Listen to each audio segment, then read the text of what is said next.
everyone. In this video, I'm trying to showcase that we have some talking drum proverbs that we use for celebration. In this season of celebration, the Yuletide that we are in, there are some proverbs that fit in for it. Aside from some other ones that are popular like Keresimesi, Odunde, Odu Olowo, Keresimesi, Odude, Odu Olomo. That is quite popular. But we can make use of this too, because it's more or less like we're praying for each other and we are also rejoicing. This is a moment, this is a season of joy. So let us share this different kind of proverb that we can use in this kind of season for birthday, for naming ceremony, for any celebration whatsoever.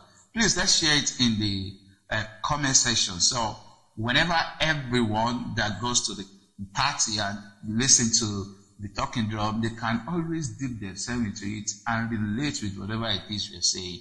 In English language, the translation of that thing that I said in English language is that we are going to see next year by the grace of God.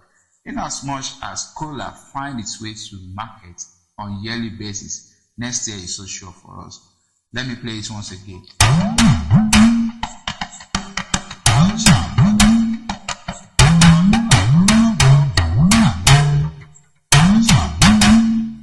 Don't forget, my talking drum speaks real language. Thank you.